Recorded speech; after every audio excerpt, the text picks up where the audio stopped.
आप एरे के भी मेथड बना सकते हैं। जैसे कि ये कौन सी चीज़ सिखा रहा हूँ, कभी सोचो कि एक्स्ट्रा सिखा रहा हूँ, सही है।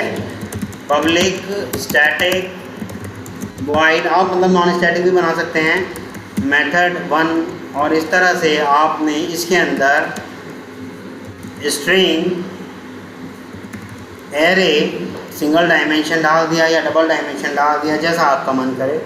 डबल डायमेंशन डाल दिया, बॉडी बनाई, है ना। अब मैं प्रिंट करना चाहता हूँ इसको, कैसे करेंगे? फॉर लूप की हेल्प से। फॉर लूप, और इसका मेथड 1 की जगह रख देते हैं प्रिंट dd, है ना, प्रिंट dd एरे, ठीक। और फिर एक और फॉर लूप चला दिया, जैसे यहाँ हमने ARR के आई की लेंथ लगा दी, ARR के आई की लेंथ लगा दी, यहाँ पर प्रिंट करा दिया। क्या प्रिंट करा दिया? ARR का आई का j। तो इस तरह से आप एरे के मेथड भी बना सकते थे। इस तरह से आप एरे के भी मेथड बना सकते थे, मतलब पैरामीटर में एरे भी पास कर सकते थे। क्लियर है? किसी को कोई इशू, किसी भी तरह का इशू बोलिएगा। चलिए, यहाँ पे एरे का साइज तो हमने दिया नहीं, तो बाय डिफॉल्ट कितना साइज लेगा? कहाँ दिया हमने साइज? नहीं भाई, पैरामीटर भी तो इससे तो हमने कहा है कि आपने डबल डायमेंशन एरे लेनी है, कोई सी भी ले लो, कोई साइज का जो हम पास करेंगे वो ले लो। हमने से साइज कहा ही नहीं।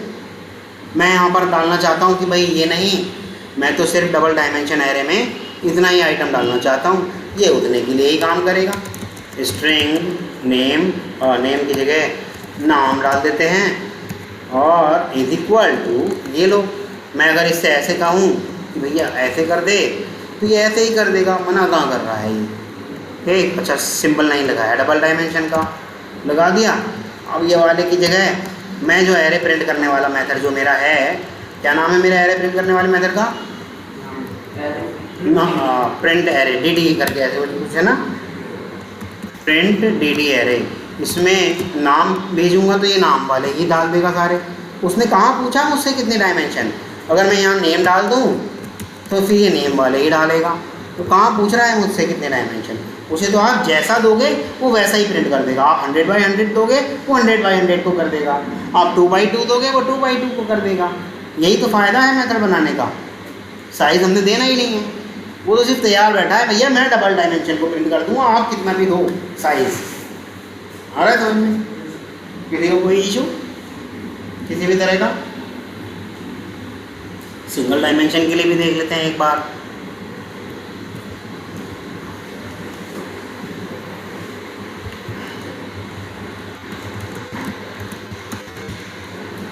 एरे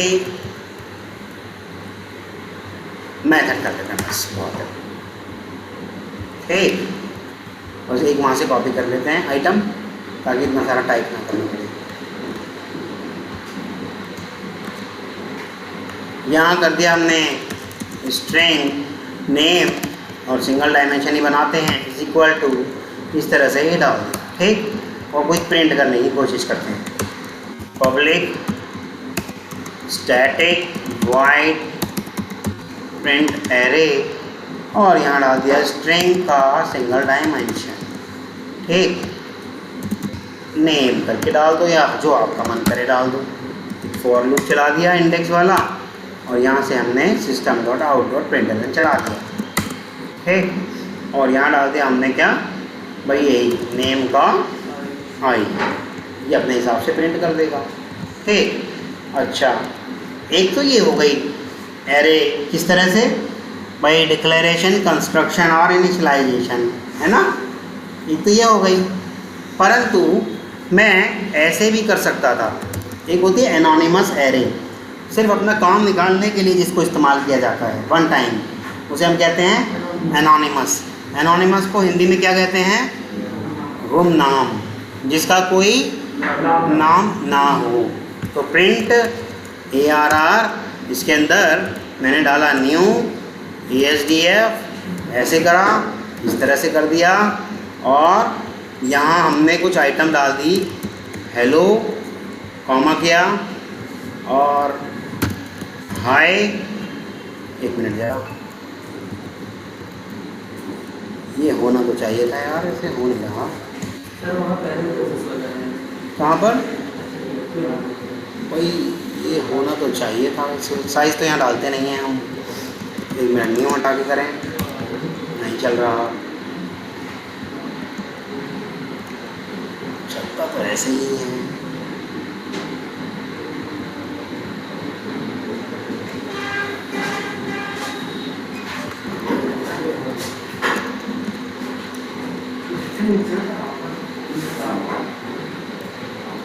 ओहो, नाम तो हमने देना ही नहीं है, हमने फालतू में ASDF दे दिया। ठीक, एनोनिमस का मतलब नाम तो देना ही नहीं है। हाँ, अब ठीक, अब ये जो मैंने डाला है ना, ये हेलो हाय येलो रेड, ठीक, इसको मैंने प्रिंट ARR में पास करा दिया और जैसे ही मैं रन कर रहा हूँ मेरा काम हो गया। तो इस तरह से हम चेक कर सकते थे अपने मेथड को। और इस तरह की एरे का कोई नाम नहीं होता, इसे हम बोलते हैं क्या? Anonymous array. ये सिंगल डायमेंशन भी हो सकती थी और ये डबल डायमेंशन भी हो सकती थी। यहाँ तक किसी को कोई इशू किसी भी तरह का बोलिएगा? किसी को किसी भी तरह का कोई इशू? क्या हम एनोनिमस एरे से अपनी इस वाली एरे को इनिशियलाइज कर सकते हैं? स्ट्रिंग यहाँ मैंने डाल दिया 4, ठीक, और इसको कर दे रहा हूँ कमेंट। मैं अपनी नेम वाली एरे को क्या एनोनिमस वाली एरे से इनिशियलाइज कर सकता था? बोलिएगा? यानी कि अपना काम निकालने के लिए मैं इसको भी यूज़ कर सकता था इनिशियलाइजेशन के लिए।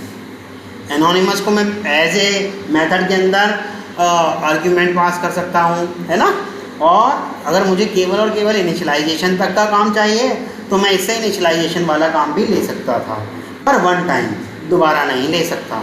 हाँ, अगर मुझे दोबारा लेना है तो इस एनोनिमस एरे को किसी वेरिएबल में करा लो सेव। जब सेव करा लिया, अब आप अपने इस वेरिएबल की हेल्प से इसे कितनी बार भी इस्तेमाल करा लो। तो एनोनिमस एरे के बारे में पता चला। कोई है जो एनोनिमस एरे के बारे में और पूछना चाहता है? ऐसी एरे जिसका कोई नाम ना हो, वन टाइम इस्तेमाल करने के लिए होती है ये। यहाँ भी देखो, ऊपर वाले में भी हमने इसे वन टाइम इस्तेमाल किया और इस्तेमाल करने के बाद ये मेमोरी में ज़्यादा समय तक स्पेस ऑक्यूपाई नहीं करेगा और डिस्ट्रॉय हो जाएगा। अच्छा, एक चीज़ और, मेमोरी का नाम ही आया या डिस्ट्रॉय का नाम ही आया तो थोड़ा सा मेमोरी का और बता दूँ बस, क्योंकि अब एरे भी करा दिया, मेथड्स भी करा दी, कितनी सारी चीज़ें करा दी। अब बताने में थोड़ा मज़ा आएगा कि मेमोरी किस तरह से चीज़ें ऑक्यूपाई करती है। ठीक, बस हल्का सा बता दे रहा हूँ, अभी तो 8 मिनट का ही हुआ है, इसी में और हल्का सा बता दे रहा हूँ। बोर हो रहे हो क्या? फिर मेरी मीटिंग हो जाएगी, फिर तो मैं बताऊँगा ही नहीं। आज थोड़ा सा मूड बन रहा है तो मैंने सोचा बता ही दूँ। ठीक है, चलेगा। मैं केवल आपके पॉइंट ऑफ व्यू से या इंटरव्यू पॉइंट ऑफ व्यू से 3 या 4 तरीके की या 5 तरीके की मेमोरी लोकेशन को आपके यहाँ यूज़ करने वाला हूँ। ठीक, बॉक्स इस तरह से बनाता रहूँगा। ये बन रहा है, ज़्यादा बनाऊँगा तो ये नाराज़ हो जाएगा, इसलिए कॉपी पेस्ट करते हैं।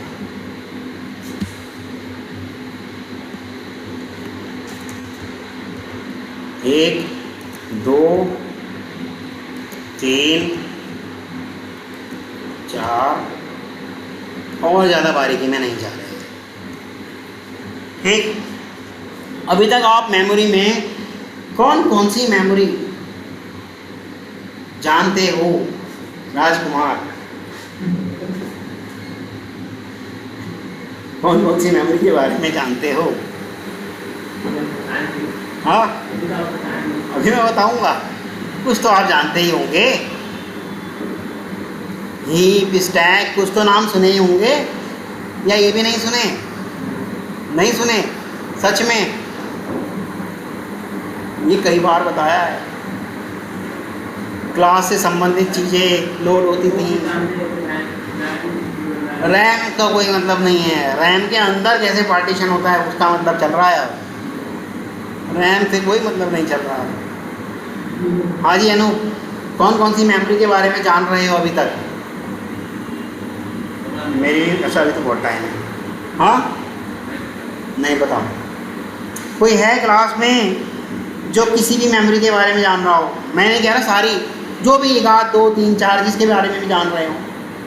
मैं नहीं कह रहा कि सारी, 1 आध नाम तो जानते ही होंगे। ही, वेरी गुड, एक नाम जाने। और कोई? हाँ, SCP स्ट्रिंग कांस्टेंट पूल, वो स्पेसिफिकली स्ट्रिंग के लिए है, वेरी गुड। और स्टैक, वेरी गुड। और भाई देखो निकल के आ रहा है नाम, मैंने तो बताया नहीं अभी तक अपने मुंह से, कहीं ना कहीं इसका मतलब सुने हैं आपने, वरना आप तो इस फील्ड से हैं ही नहीं। हाँ हाँ वो मैं समझ रहा हूँ, वो और तरीके से बताऊँगा, अभी नहीं मैंने बताया होगा, प्रॉपर बताऊँगा कैसे कैसे मैनेज करता है, अभी नहीं बताऊँगा। पर थोड़ी थोड़ी सी मेमोरी तो मैंने बताई होगी। मैंने आपको नहीं बताया तो सिर्फ ये नहीं बताया होगा मेथड एरिया,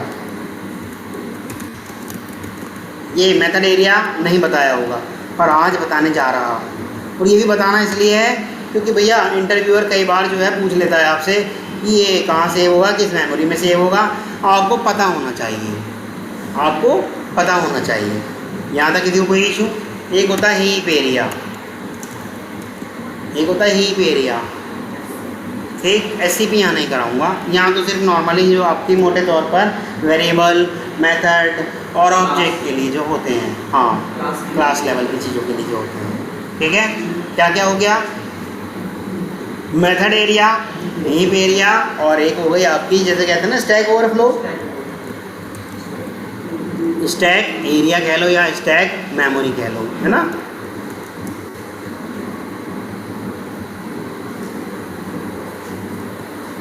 आ रहा है समझ में? फिर और इंटरनल होते हैं, इनके बारे में लास्ट में बताऊंगा लेकिन लिख दे रहा हूँ। एक होता है आपका पीसी के रजिस्टर, ठीक है, जो आपके पर्सनल कंप्यूटर के रजिस्टर्स हैं वो सारे, ठीक। और एक होता है आपका native method area, native method area या स्टैक, ठीक। इस तरह से आपके ये 5 तरीके हो गए। तो अब इंटरव्यूअर आपसे इन 5 के बारे में ही पूछ सकता है। 5 में से जो लास्ट की 2 हैं इनके बारे में ऑप्शनल है, पर शुरू की 3 पूछ सकता है। पर मैं आपको सारी बताऊंगा, 5 बताऊंगा, पता नहीं उसके दिमाग में कब क्या आ जाए, लास्ट वाली भी पूछ ले, मैं आपको सारी ही बताऊंगा, ठीक है। जो पहला वाला है जिसको हम कह रहे हैं मेथड एरिया, तो जितने भी आपकी क्लास से संबंधित चीज़ें हैं, चाहे वो तुम्हारे स्टैटिक वेरिएबल्स हों या तुम्हारे जितने भी स्टैटिक ब्लॉक्स, स्टैटिक थिंग्स हों, वो सारी की सारी चीज़ें, क्लास से संबंधित चीज़ें जितनी भी होंगी, क्लास से संबंधित चीज़ें जितनी भी होंगी वो सारी आपकी कहाँ से होंगी? वो आपकी मेथड एरिया में। मैं मोटे तौर पे सिखा रहा हूँ, वरना बताने को तो मैं ये कह देता कि ये वाले वेरिएबल, वो वाले वेरिएबल, वो याद करना थोड़ा मुश्किल हो जाता। मोटे तौर पे ऐसे समझो, क्लास से संबंधित चीज़ें आपकी मेथड एरिया में सेव होंगी, ठीक है। दूसरे नंबर पे आ गया आपका हीप एरिया, ऑब्जेक्ट से संबंधित चीज़ें जितनी भी हैं आपकी वो सारी हीप एरिया में होंगी। ऑब्जेक्ट से संबंधित चीज़ें जितनी भी हैं आपकी, ऑब्जेक्ट से संबंधित जितने भी इंस्टेंस वेरिएबल हो गए, ऑब्जेक्ट वाले वेरिएबल, इंस्टेंस वेरिएबल, वो सारे कहाँ होंगे? हीप एरिया में। ऐसे याद करना आसान हो जाएगा। अगर मैं इसको बाइफिकेट करके कहता जी भैया ये वाले मेथड, ये वाले वेरिएबल, तो थोड़ा मुश्किल पड़ जाता। मोटे तौर पे ऐसे समझो, क्लास से संबंधित चीज़ें आपकी मेथड एरिया में और ऑब्जेक्ट से संबंधित चीज़ें आपकी कहाँ से होंगी? हीप एरिया में। मैं इसलिए ज़्यादा बड़े तरीके से समझा भी नहीं रहा हूँ आपको, आ रहा है समझ में? अब जितने भी आपके मेथड हैं, जितने भी आपके मेथड जो कॉल होने जा रहे हैं, तो मैंने आपको बताया था वो मेथड आपका क्या बनाते हैं? एक रन टाइम स्टैक फ्रेम बनाते हैं। अगर मान लो मैं ऐसे कर दूँ, एक मिनट जरा, यहाँ पर एक ये सारा मिटा दे रहा हूँ और इसको हटा देता हूँ, इसके अंदर कॉल कर लेते हैं यही प्रिंट ARR, और इसके अंदर भी पास कर देते हैं नेम को, ये लो, ठीक। रन करते हैं इसको। जैसे ही मैं इसको रन करूँगा तो आप पा रहे होंगे कुछ आएगा क्या? मेथड कॉल करते करते यहाँ आ गया कि क्या? Stack overflow, stack overflow error. तो यानी कि हर एक मेथड अपने आप में एक रन टाइम स्टैक बनाता है ना, आ रहा है समझ में? तो जितने भी मेथड कॉल हो रहे हैं उनसे संबंधित चीज़ें, जितने भी मेथड कॉल हो रहे हैं उनसे संबंधित चीज़ें, उनसे संबंधित स्टैक कौन से एरिया में आ जाएगी? स्टैक एरिया में। अच्छा, मेथड के अंदर कुछ वेरिएबल भी होते होंगे कभी कभी, तो लोकल वेरिएबल है ना, वो कहाँ जाएंगे? हाँ, वो सारे इसी में ही, क्योंकि ये वाली जगह सब मेथड के लिए ही सेव कर दी गई, तो उसके अंदर की चीज़ों के लिए भी। कोई कहे आपसे, अगर इनडायरेक्टली पूछ ले कि लोकल वेरिएबल कहाँ जाके सुरक्षित होते हैं, तो क्या कहोगे? स्टैक मेमोरी में। ध्यान रखना, लोकल वेरिएबल पूछ सकता है वो आपसे, यूँ नहीं पूछेगा कि मेथड कहाँ से होंगे, वो तो आसान हो गया। आपसे उसने पूछ लिया लोकल वेरिएबल कहाँ, आपसे उसने पूछ लिया स्टैटिक वेरिएबल कहाँ से होंगे, क्लास से संबंधित है। आपसे उसने पूछ लिया नॉन स्टैटिक वेरिएबल कहाँ से होंगे। बस आपने ये चीज़ ध्यान रखना है कि क्लास से संबंधित चीज़ें हैं या ऑब्जेक्ट से संबंधित चीज़ें हैं या मेथड से संबंधित चीज़ें हैं। बस 3 चीज़ें मोटे तौर पे याद रख लो, तो ये कभी भूलोगे ही नहीं। और आप ऐसा पढ़ के किसी को पढ़ा दो तो फिर तो समझ लेना आपका हो गया, कभी नहीं भूल पाओगे। अच्छा, ये वाला पीसी रजिस्टर क्या कहता है? पीसी रजिस्टर के पास एक वाली इंफॉर्मेशन होती है कि इस मेथड की, जो मेथड अभी एग्जीक्यूट हो रहा है, इसके बाद अब कौन से मेथड का नंबर आने वाला है, बस इतनी इंफॉर्मेशन होती है। यानी कि instruction which method is going to be execute next, बस इसके पास केवल इंस्ट्रक्शन होती है कि अब इसके बाद कौन से वाला एग्जीक्यूट होगा। इसके पास सिर्फ और सिर्फ इस तरह की इंस्ट्रक्शन होती है। तो फिर ये क्या करता है भैया, ये क्या करता होगा? इसके पास देखो, नाम से पता चला है नेटिव मेथड स्टैक। इसके पास वो वाले मेथड्स जो जावा के अलावा किसी और लैंग्वेज से लिए गए हैं। नेटिव मेथड, कई सारे मेथड हमने जावा में अडॉप्ट किए हैं, C++ से, सिमुला से, है ना। तो वो वाले मेथड जो जावा के खुद के बनाए हुए नहीं हैं, नेटिव मेथड के लिए ये वाला इस्तेमाल होगा। हालांकि ये लास्ट के 2 बहुत कम पूछेगा, पर ऐसा नहीं है कि इसे याद करना बहुत मुश्किल है। एक में इंस्ट्रक्शन होती है कि कौन सा मेथड आपका एग्जीक्यूट होने वाला है, कौन सी स्टेटमेंट अब एग्जीक्यूट होने वाली है, बस which statement is going to be execute next. ये वाली इंफॉर्मेशन कहाँ होगी? पीसी रजिस्टर में। और ये सारी जो बना रखी हैं, क्या अलग अलग रैम लगी रहती हैं? नहीं, ये सारा डिसाइड होता है आपका L2 कैशे में। ठीक, रैम के बीच में एक L2 कैशे होती है, बड़ी फास्ट होती है, मदरबोर्ड लगी हुई होती है, सारा का सारा वहाँ डिसाइड होता है। ठीक, L1 कैश, L2 कैश, ठीक है। तो ये सारा का सारा डिसाइड हो रहा है वहाँ पर, सब वहाँ बने हुए हैं, कौन से वाले में क्या होना है, कैसे होना है। और लास्ट वाला नेटिव मेथड एरिया तो बता ही दिया है। नेटिव मतलब पता है ना, रिश्तेदार, जावा की और कोई रिश्तेदार लैंग्वेज जो होगी उनसे लिए हुए मेथड का यहाँ पर क्या है, स्टैक बन जाएगा। जावा वालों का नहीं आएगा यहाँ पर। क्लियर है? 5 तरह के मेमोरी एरिया का समझ में आ गया। कोई आपसे पूछे लोकल वेरिएबल कहाँ पे सेव होते हैं, बता दोगे। कोई आपसे पूछे ऑब्जेक्ट कहाँ पे सेव होते हैं, बता दोगे। कोई आपसे कहे अगर मैंने बना दिया string str is equal to inverted comma में डाल दिया अर्नव, ये कहाँ सेव हुआ होगा? Method area. क्यों? क्योंकि स्टैटिक वेरिएबल क्लास है। मैंने स्टैटिक कहाँ कहा? मैंने सिर्फ कहा string str is equal to inverted comma में नेम। ऑब्जेक्ट बन गया ना स्ट्रिंग का, तो कहाँ गया होगा? तो यही तो आपको करना है। अच्छा, हीप एरिया भी अंदर से डिवाइड होता है 2-3 चीज़ों में। ये आज नहीं बताऊंगा, जिस दिन स्ट्रिंग कॉन्सेप्ट पूल बनाने का मूड होगा तो वो तब पढ़ा दूँगा। ये भी अंदर बड़े अच्छे से चीज़ों को बाइफिकेट करके रखता है कि कहाँ किस चीज़ को कौन सी मेमोरी देनी है। ठीक है, यहाँ तक क्लियर है? हाँ, पीसी रजिस्टर में होती है कि भैया अब किसका नंबर आने वाला है, कौन एग्जीक्यूट होने वाली है स्टेटमेंट। अब इसमें सिर्फ ये वाली इंफॉर्मेशन होती है, इसमें कोई भी सुरक्षित नहीं रखता, कोई मेथड नहीं जाएगा, कोई वेरिएबल नहीं जाएगा, कोई स्टेटमेंट नहीं जाएगी, बस सिर्फ और सिर्फ इंस्ट्रक्शन होती है कि अब कौन सा एग्जीक्यूट होने वाला है, बस इसको इतना पता होता है बस। और जब कभी भी एग्जीक्यूट होने का नंबर आता है तो इसी से पूछा जाता है भैया बताओ कौन सा एग्जीक्यूट होने वाला है। आ रहा है समझ में? अगर ये ना हो तो हमें पता ही नहीं चलेगा कि नेक्स्ट नंबर किसका है। गेटिंग और नॉट? चलिएगा, नहीं तो